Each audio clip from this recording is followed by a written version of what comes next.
起 Learn about another voice and culture of Taiwan with We Love Hakka. 现在就让我们加入客家风情，一起发现客家之美。我講講小菜郎旗袍馬高蓮堂，也係新年嘅好講法嘅音樂，特別睇啲係有熱愛等嘅小朋友音。唔過一下佢見要當到行業兒童繪本，要唱專業有故事內容，還個要正嘅圖，本小朋友學到行嘅歡喜。Picture books primarily use illustrations, supplemented by text to make it easier for children to understand stories. To promote the Hakka language, the Hakka Affairs Council has collaborated with Grimm Press to produce several Hakka digital picture books. These books bring stories to life in Hakka and are available online for free viewing. This allows children to watch animations and listen to stories simultaneously, easily guiding them through various aspects of life. Hey, what's up? It's time to talk about Hakka on ICRT. Hello， 大家好，我係邊個Leo。Hello， 你好，大家好，我係 Joseph Lin。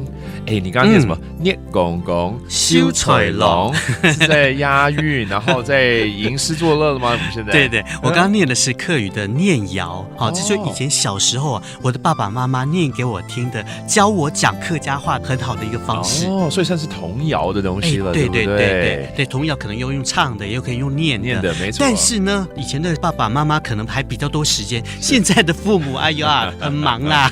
所以呢，我們要推出一些優質的讀物啊，讓兒童們呢可以好好的吸收這些知識啊。對啊。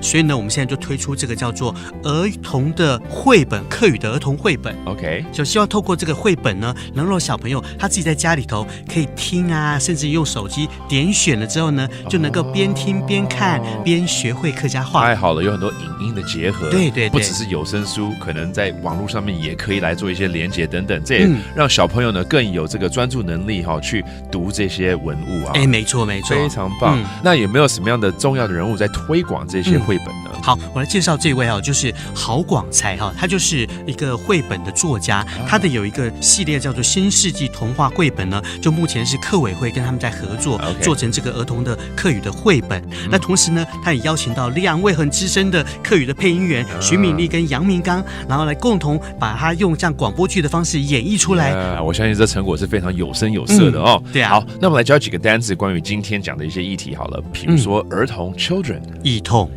，and then a picture book or 繪本，繪本 and finally nursery rhymes 童謠。And there you have it, another round of Talk About Hakka here on ICRT。什麼大家？自細張來了。客家風情由客家委員會監製。We Love Hakka has been brought to you by the Hakka Affairs Council.